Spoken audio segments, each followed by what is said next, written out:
to get that right off the bat. Last week, Garrett, what would you say? There were three really good games? 2 or 3. 3 would be my max. Yeah, so like Clemson and Duke, FSU, LSU, right, and TCU, Colorado were the ones that people had real interest in. There were a couple upsets. Obviously, we'll talk about a lot. Baylor, we're going to talk about that game a lot today as they play Utah this week, but lost to Texas State. Texas Tech, they lost to Wyoming as they have, seriously, one of the biggest nights in their school history coming up tomorrow as Oregon rolls into Lubbock.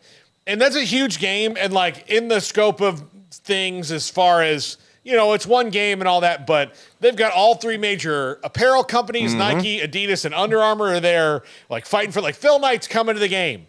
The CEO at Under Armour is there. Adidas is there. But yeah, I don't think Addy Dossler's still alive. But if he was, he would be there in Lubbock, Texas, as they negotiate for an apparel deal. Like, this is a huge night of attention coming up in Lubbock, Texas for the Red Raiders.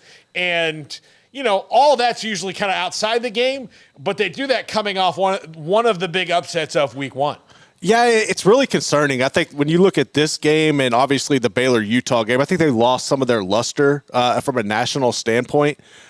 Texas Tech, obviously, they go into Wyoming, had the lead, and just it lost it at the end. But my only concern with Tech is you've been in a situation like this before. Like, I just automatically go back to last year, right? You had Patrick Mahomes come into Lubbock, and you had this big get-together, all this anticipation, and Baylor thumped them. And when you look at the way Oregon played last week, and plus Tyler Shough, he's coming from Oregon, playing against his old team. I know that there's been some time passed, but there's definitely going to be some emotion in that as well.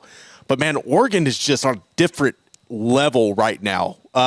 What they've been able to build out there, Bo Nix is phenomenal. I think they got the better culture, the better quarterback. It's going to be a tough night for the Red Raiders, but they're definitely going to show up in full force. Yeah, I think it's going to be I really do think it's going to wind up being a good game. I think that they've got human caffeine as their head coach. Yeah, exactly. And Joey McGuire, I think that's going to work out well for them. But again, Oregon might just be better. I mean, they just might be better. And I say might. I mean, I say might because they've only played Portland State, and we'll see down the line. I just think that they're set up a little bit. They've been doing this a little bit longer, even with a coaching change the same year as Texas Tech has been doing. Oregon's not fighting out of years of, hey, we had a coach that was perfect for here. Right. We'd made a stupid decision and ran him off, and then we went through a cavalcade of dunces. One of whom who's a senator now. I say that's mean to some of them. Like Matt Wells wasn't, but like all these guys that didn't fit there, right? Yes. That did. And Matt Wells and the Cliff Kingsbury didn't work. It was just not right. And I say that's probably harsh. I was probably just talking about the one guy. But Matt Wells wasn't what they needed. Like Matt Wells, I think, is an excellent football coach, but he was not what Texas Tech needed at the time. Like he was hired for a job that he's capable of doing, just not at the right place. Yeah, I would agree. I've always looked at the Matt Wells situation in Lubbock eerily similar to what you see with Neil Brown out in West Virginia. Like, it's a really good coach going into a situation where it might not have been the best circumstance at the time, and it makes them look like they didn't necessarily live up to expectations, but I think it's kind of like a flawed tenure that you got there. I've always seen a parallel between those two dudes. Yeah, and so like whatever happens with either of them in the future, like I'm pretty confident that they're going to be successful. Absolutely. I just think that that sometimes you just wind up in the wrong spot, and it's not like Matt Wells would probably have been a good coach for Texas Tech, possibly at a different era, but he was not. They needed energy in that program. They needed something pumping through, and then with the rules changing, we talked earlier this week about Deion Sanders being the perfect guy for Colorado at the perfect time in college football. Like, this is the only time where Deion Sanders could be a head coach in college football. True. Joey McGuire, I think, is the perfect guy for Lubbock, Texas, in that he's never seen it as a disadvantage to be out where they are. And he is the kind of guy who, now that they have all this money, and we'll talk to Justin Williams from The Athletic about that in a second, all this money available and flowing through their program to rally the troops and get it done. But that's an interesting game. I think of the big, and there's a lot. There's some really good, interesting games this week. That is one of the big ones. Texas and Alabama is obviously huge. Yeah. And, Steve Sarkisian needs that first signature win. And sadly for him, usually for most Texas coaches, that's your first win over Oklahoma, right? Right, yeah. But last year, nobody's giving him that because Oklahoma was without Dylan Gabriel. They had first year Brent Venables. The game wasn't good, and Texas also lost to Alabama. They didn't win the Big 12. So last year, there was no real signature win there for him. No, and that's kind of weird to say. I think if you definitely were on the cusp, right? Like if Quinn wouldn't have gotten hurt and everything and you took advantage of Alabama, that was your opportunity. It just got away from you last year. I still feel like Texas is about a year or two off. I think we're going to see progression from them, really from a depth standpoint. I think they got the skill players in place to compete with Alabama, but I still feel like when it gets down into it and you get into the trenches and you got people, injuries happen or something, I just don't know if Texas is ready yet to compete with Bama like that. But I think we're going to find get a good measurement of how close they are as they head into the SEC. Yeah, I think so. And look, we're going to see.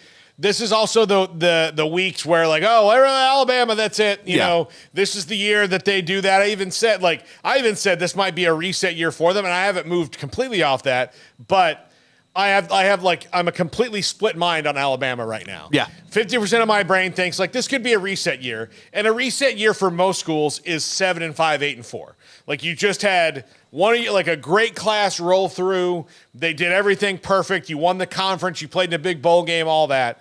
That's a normal reset for a good program. For a Nick Saban reset, that means you're they lost a third game.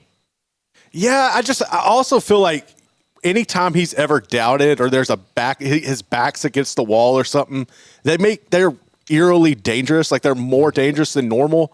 And I feel like that was the situation last year, or in this year when you look at all the turnover and everything. And also, even when he doesn't necessarily lose a game, like when Jimbo got him or whatever, Sark and Texas played him close. And I feel like with already losing to Jimbo, you've been passed up by Kirby Smart now. Do you want any of your other disciples to get close? This is an opportunity for you to make a statement win and let everybody know, just chill. I'm still the dude. We got this. Yeah, no, he wants them all to lose to him like Jeremy Pruitt. Absolutely, did. exactly. That's what he wants. He doesn't want the good old days where I'm glad you got a head coaching job. I'm very proud of you. That's cute. It's cute. But you don't get to beat me. Yeah. No, you don't get to beat me. You came out of the Coach Saban rehabilitation program or the developmental program, depending on who you are. Steve Sarkisian, he was in the Coach Saban rehabilitation program. Definite rehab. Bill O'Brien's been in both sides of it. He's been in the front side of it and the other side of it. You name a coach that's Lane Kiffin. Lane Kiffin was in it. Lane Kiffin is maybe the most successful member of it so far. It's up there. Of it. Now, as far as the normal program, as I just hires you as a young, brilliant assistant coach, Kirby Smart's the king of that. Yeah. Jimbo Fisher. Kirby Smart's the king. Jimbo Fisher was the first one to win a national title that was a Saban disciple. But very true. It's been a decade, so people forget. A decade. Yeah. So it's been a decade since that happened. And then again, look, on the chat room, and we got a super chat I'll get to in just 1 second. In the chat room, there's a lot of people picking Miami. Emery Winter in here picking Miami. He's the only one of, let's see, he picked Miami. Did Levi pick Miami? No, he didn't. He rode with A&M. So who else? Somebody picked Miami yesterday, right? No, it was just Emery.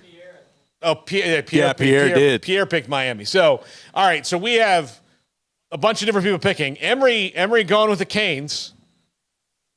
I mean, he wow. seems... What you feeling with Miami? Texas A&M, they're garbage.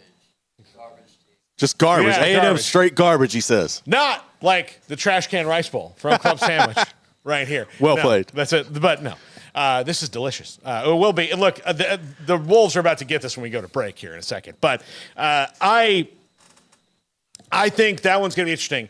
Does Miami have the athletes to hang with A&M? A&M's problem is not their roster. No. Right now. It's not their roster. It was the way that roster was being run. Now, look, they had a ton of that number one recruiting class from 2 years ago. Just count, there are some guys absolutely you can still count among that. The Evan Stewarts of the wall, all that, who are huge. Walter Nolan's still there. But they lost 8 or 9 of those, maybe 10 of those guys off of that recruiting class. So, like, that ranking is null and void. They're all different places right now. So, yeah, but I mean, even though they still have kept a really good lot of talent, like, and I think when you look like a prime example for me when I look at that class, I always go to Denver Harris. Like, that was good attrition for them. Like, you needed to get the dude out of your program, but I mean, I still think they're so talented. When you got a guy like Evan Stewart, I mean, it's ridiculous what they have. But I think ultimately it's going to come down to the trenches and just what they've been able to build up, having to play in the SEC. I think that's where you're going to see the game kind of tilt in Texas A&M's favor. Yeah, I don't think Miami is behind where A&M is. Yeah, definitely. They're behind where A&M is. Now, look, if that place gets rocking, and I don't know if it's ever like the other thing Miami did to themselves, and people who went down there back in the 90s and the 80s, like when they were at their peak, but when they left the Orange Bowl, it's been totally different. They took away their soul because that place could get rocking in a way that the Dolphin Stadium, Hard Rock, I guess it is now. It's been like 15 different names. Yeah, but that it never will. It just never will. It just doesn't have it. So, but if they can get that place Orange Bowl close to rocking, then A&M's going to have a problem. I just don't know because there's been this huge push to try to sell it out this week.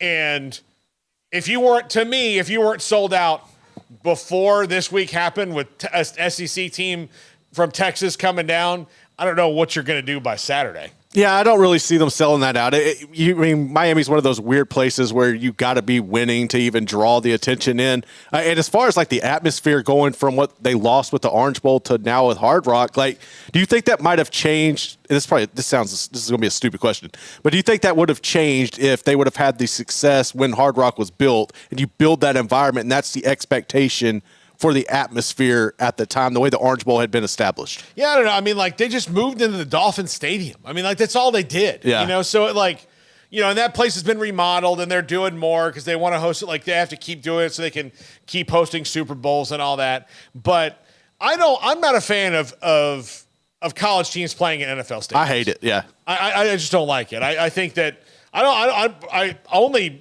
partially like it when it's the postseason, right? I just think there's something about it, but I get it. It's fine. It just, I think that, college teams could, part of the reason the atmosphere was good for LSU and FSU the other night is, what is Camping World Stadium? That's a college stadium. Exactly, yeah. It's a bowl game stadium. They weren't playing in Hard Rock. They're not playing in Raymond James. Like, they were playing there. Now, the Superdome is a little bit different because you have, the surrounding area that creates the atmosphere for you before it happens. But, yeah, I mean, I think that, I don't. That's what I wonder if they can get back.